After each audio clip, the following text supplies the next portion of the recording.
Iceland শব্দটি শোনার সাথে সাথে অনেকের কল্পনায় ভেসে ওঠে বরফে আচ্ছন্ন এক দেশের কথা।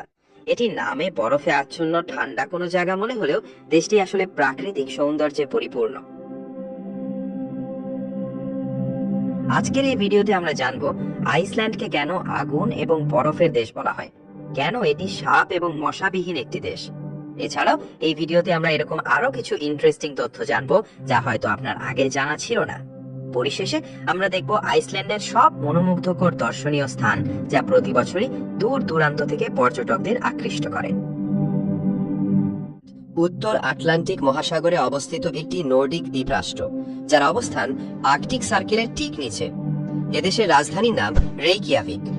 দেশটি উত্তর আটলান্টিক মহাসাগরে গ্রিনল্যান্ড, নরওয়ে, স্কটল্যান্ড, আয়ারল্যান্ড এবং ফ্যারো দ্বীপপুঞ্জের মধ্যে অবস্থিত একটি আগ্নেয় দ্বীপরাষ্ট্র। ডিম্বাকার এই দ্বীপটি পূর্ব পশ্চিমে প্রায় 485 কিলোমিটার এবং উত্তর দক্ষিণে প্রায় 360 কিলোমিটার দীর্ঘ। পার্শ্ববর্তী গ্রিনল্যান্ডকে উত্তর আমেরিকার অংশ ধরা হলেও আইসল্যান্ডকে ইউরোপের অন্তর্গত রাষ্ট্র হিসেবে গণ্য করা হয়।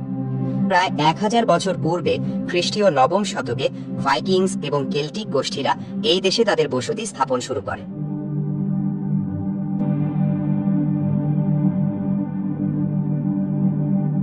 আইসল্যান্ডবাসীরা তাদের এই ভাইকিংস ঐতিহ্য নিয়ে বেশ গর্ববোধ করে। আইসল্যান্ড 1918 সালের 1 ডিসেম্বর ডেনমার্ক থেকে সার্বভৌমত্ব লাভ করে এবং 17 জুন 1944 সালে দেশটি প্রজাতন্ত্র গঠন করে। এর আয়তন 1,03,000 বর্গ কিলোমিটার, যা বাংলাদেশের চেয়েও ছোট আয়তন, এবং 2025-এর রিপোর্ট অনুযায়ী মোট জনসংখ্যা 3,97,000। তাই প্রতি বর্গ কিলোমিটারে জনসংখ্যার ঘনত্ব মাত্র 4 জন। এছাড়াও দেশের মোট জনসংখ্যার অর্ধেকেরও বেশি মানুষ রাজধানী রেইকিয়াভিকে বসবাস করে। এজন্য দেশের অনেক জায়গা ফাঁকা পড়ে থাকে। 2023-এর রিপোর্ট অনুযায়ী আইসল্যান্ডের মাথাপিছু আয় প্রায় $80,000 ছাড়িয়েছে। আইসল্যান্ডবাসীর মূল ভাষা হলো আইসল্যান্ডিক। প্রায় 1000 বছর পরও বর্তমানে তাদের ভাষার কোনো পরিবর্তন হয়নি, অর্থাৎ অনায়াসে তারা 1000 বছর পুরনো ভাষা পড়তে পারে, কেননা ভাইকিংদের মুখের প্রাচীন নর্স ভাষার সাথে আইসল্যান্ডীয় ভাষার পার্থক্য খুবই কম। আইসল্যান্ডের জনসংখ্যার সাক্ষরতার হার প্রায় 99% এবং তারা শিক্ষা ব্যবস্থার উন্নতির উপর অনেক গুরুত্ব দিয়ে থাকে। আইসল্যান্ড তার বিদ্যুৎ এবং ঘরবাড়ি গরম করার প্রয়োজনের জন্য নবায়নযোগ্য শক্তি, বিশেষ করে ভূতাপীয় এবং জলবিদ্যুৎ শক্তির উপর নির্ভর করে। পর্যাপ্ত কৃষি জমি না থাকায় মাছ ধরাই এদেশের মানুষের প্রধান পেশা। এছাড়াও মাছ প্রসেসিং ও রপ্তানি করে এদেশ অনেক বৈদেশিক মুদ্রা আয় করে। 80% আইসল্যান্ডবাসী আইসল্যান্ডের ইভাঞ্জেলিক্যাল লুথারান চার্চের সদস্য, যা দেশের সরকারি চার্চ হিসেবে চিহ্নিত, এবং এদেশের প্রধান ধর্ম হলো খ্রিস্ট ধর্ম। গ্লোবাল পিস ইন্ডেক্স 2025-এর রিপোর্ট অনুযায়ী আইসল্যান্ড হলো বিশ্বের মধ্যে সবচেয়ে শান্তিপূর্ণ দেশ, যার অবস্থান এই তালিকায় প্রথম। অপরদিকে পৃথিবীর শান্তিপূর্ণ দেশের তালিকায় বাংলাদেশ এবং ভারতের অবস্থান যথাক্রমে 123 ও 115তম।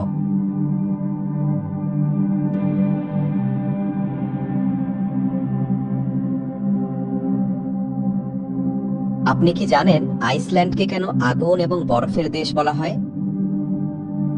আইসল্যান্ড দেশটি ভূতাত্ত্বিকভাবে অনেকটা বৈচিত্র্যপূর্ণ।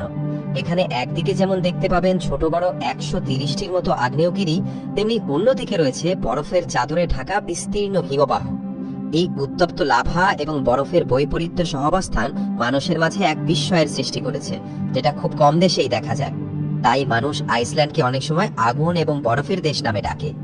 আইসল্যান্ডের কঠোর এবং অনিয়মিত জলবায়ুর কারণে এদেশে মশা বা সাপ নেই, যা এই প্রাণীদের তাদের জীবনচক্র সম্পন্ন করতে বাধা দেয়।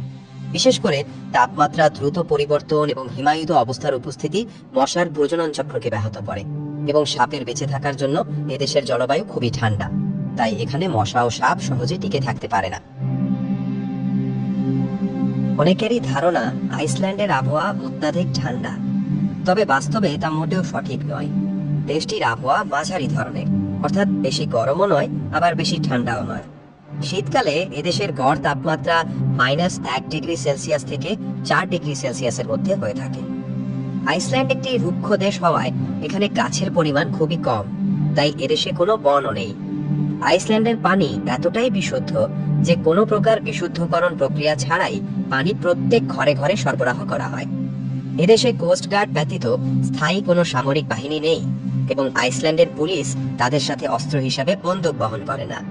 এর কারণ সেখানে অপরাধ খুব কম হয় এবং বড় ধরনের কোনো অপরাধ প্রায় অস্তিত্বহীন। আর্কটিক শিয়াল হলো এখানকার একমাত্র স্থল স্তন্যপায়ী প্রাণী, যা শেষ বরফ যুগের পরে প্রাকৃতিকভাবে দ্বীপটিকে উপনিবেশ করেছে। এদেশে রয়েছে তাদের নিজস্ব প্রজাতির কিছু ঘোড়া। যদিও এর আকার অন্যান্য ঘোড়াদের থেকে কিছুটা ছোট, তবুও ঘোড়াগুলো তার শক্তি, সহনশীলতা এবং কোমল মেজাজের জন্য পৃথিবীতে সুপরিচিত। আইসল্যান্ডিক ভেড়াগুলিকে ঐতিহ্যগতভাবে গ্রীষ্মকালের মাসগুলিতে খোলা চারণভূমি এবং পাহাড়ি ভূখণ্ডে অবাধে বিচরণ করার অনুমতি দেওয়া হয়। এদেশের বেশিরভাগ সমুদ্রকূল কালো রঙের, যা আগ্নেয়গিরির কালো বালি এবং ছাই দ্বারা গঠিত, এবং এই সমুদ্রকূলগুলো দেখতে কিন্তু ভীষণ সুন্দর। শীতকালে আইসল্যান্ডের দিনগুলি বেশ ছোট হয়ে থাকে, বিশেষ করে দেশের উত্তরাঞ্চলে। উদাহরণস্বরূপ, বছরের সবচেয়ে ছোট দিনে মাত্র 4-5 ঘন্টা দিনের আলো থাকে, কিন্তু অপরদিকে গ্রীষ্মকালের দিনগুলো অনেক বড় হয়ে থাকে।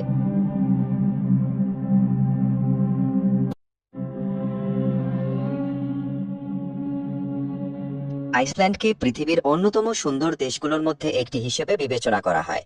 আপনারা মোবাইল ফোন বা কম্পিউটার স্ক্রিনে প্রাকৃতিক দৃশ্যের যেসব সুন্দর ওয়ালপেপার দেখতে পান, তাদের অনেকগুলোই কিন্তু এই আইসল্যান্ডে অবস্থিত। বরফের কনকনে ঠান্ডা হিমবাহ থেকে শুরু করে আগ্নেয়গিরির উত্তপ্ত লাভা অথবা বিশাল সুউচ্চ জলপ্রপাত, কি নেই এদেশে? এসব প্রাকৃতিক বৈচিত্র্যতাই এদেশকে নিয়ে গেছে এক অনন্য উচ্চতায়। আইসল্যান্ডকে ঝর্ণার দেশ হিসেবে বললেও বোধহয় কোনো ভুল হবে না, কারণ এদেশে ছোট বড় সব মিলিয়ে প্রায় 10,000-এর মতো ঝর্ণা এবং জলপ্রপাত রয়েছে। এদের মধ্যে বিখ্যাত হলো কির্কজুফেল, স্কোগাফস, এসভার্টিফস, সেলিয়ালান্সফস এবং ডেটিফস। কির্কজুফেল আইসল্যান্ডের সবচেয়ে ছবি তোলা ঝর্ণা হিসেবে বিবেচনা করা হয় এবং এর পাশেই দাঁড়িয়ে আছে 463 মিটার উঁচু এক পাহাড় চূড়া। এই ঝর্ণার স্বচ্ছ পানি এবং শান্ত স্রোতধারা এটিকে দিয়েছে এক অপরূপ সৌন্দর্য। অপরদিকে স্কোগাফসও আইসল্যান্ডের একটি শ্বাসরুদ্ধকর সুন্দর জলপ্রপাত। এটির উচ্চতা 60 মিটার এবং প্রস্থ 25 মিটার। এর আয়তক্ষেত্রাকার আকৃতি, শক্তিশালী পানি প্রবাহ এবং এর কুয়াশায় তৈরি হওয়া প্রাণবন্ত রংধনু সত্যি একটি মনোমুগ্ধকর দৃশ্য তৈরি করে। তাই অনেক পর্যটক বছরের বিভিন্ন সময়ে এই জলপ্রপাতের সৌন্দর্য উপভোগ করতে আসে। এছাড়াও সুন্দর জলপ্রপাতের পাশাপাশি আইসল্যান্ডে ইউরোপের সবচেয়ে শক্তিশালী জলপ্রপাতও আছে, যার নাম হচ্ছে ডেটিফস।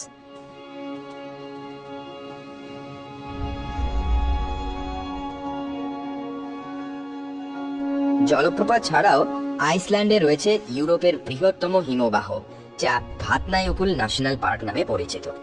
এটি 7,700 বর্গ কিলোমিটার জায়গা জুড়ে বিস্তৃত এবং এর হিমবাহের নিচেই অবস্থান করছে সক্রিয় কিছু আগ্নেয়গিরি।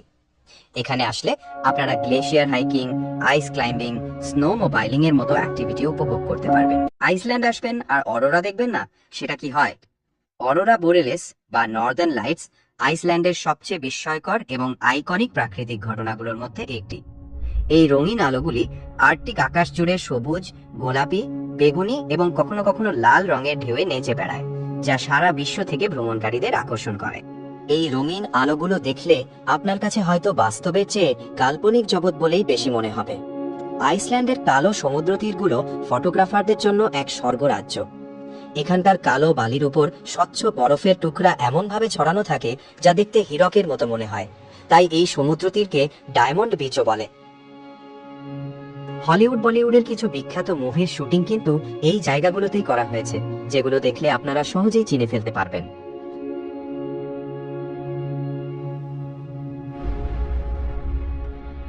পরিশেষে বলতে চাই, প্রাকৃতিক সৌন্দর্য, অজানা সংস্কৃতি এবং নতুন অভিজ্ঞতা নেওয়ার জন্য আইসল্যান্ড একটি অতুলনীয় স্থান। আপনারা চাইলে দেশটি ঘুরে আসতে পারেন। আর ভিডিওটি ভালো লাগলে অবশ্যই সাবস্ক্রাইব করবেন। ধন্যবাদ।